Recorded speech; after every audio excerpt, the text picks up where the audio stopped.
کار کمال احمد پور شرکیہ کی پہلی سالانہ تقریب رفاعی خدمات کے 1 سال کی کامیابی تکمیل احمد پور شرکیہ کار کمال ویلفیئر سوسائٹی نے پورے پنجاب میں 7,000 سے زائد اور احمد پور شرکیہ میں 40 سے زائد گھرانوں تک راشن، گرم کپڑے، روزگار اسکیم، پلانٹیشن ڈرائیوز اور رمضان المبارک میں افطار عام جیسے اہم فلاحی منصوبے پہنچا کر خدمت خلق کی ایک نئی مثال قائم کی ہے۔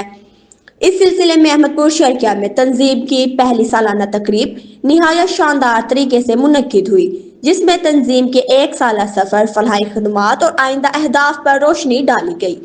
تقریب کے مہمان خصوصی تھے حمزہ سید سلیمی، عمران اکبر خان بارکزائی، شیخ عزیز الرحمان اور سلمان فاروقی۔ مقررین نے خطاب میں کہا کہ کار کمال ویلفیئر نے گزشتہ سال کے دوران مستحق اور محروم گھرانوں تک جس جذبے کے ساتھ مدد پہنچائی وہ قابل تحسین ہے۔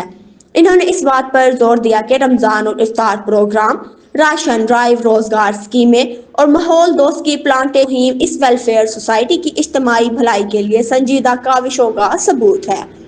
مہمان خصوصی نے کار کمال کی ٹیم کی محنت اور اخلاص کو سراہتے ہوئے کہا کہ کار کمال کا 1 سالہ سفر دراصل یہ انسانیت کی خدمت کا سفر ہے۔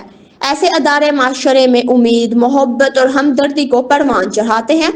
تقریب کے اختتام پر کار کمال کی بنیادی ٹیم کو خصوصی خراج تحسین پیش کیا گیا، جن میں شامل ہیں پرگل افتخار، احمد شہنال، ڈاکٹر محمد احتسام ناصر اور ناصر رزاق۔ شرکاء نے اس امید کا اظہار کیا کہ کار کمال احمد پور شرکیہ اپنی فلاحی سرگرمیوں کو مزید بڑھا کر خدمت انسانیت کا یہ سلسلہ مستقبل میں بھی اس جذبے کے ساتھ جاری رکھیں گے۔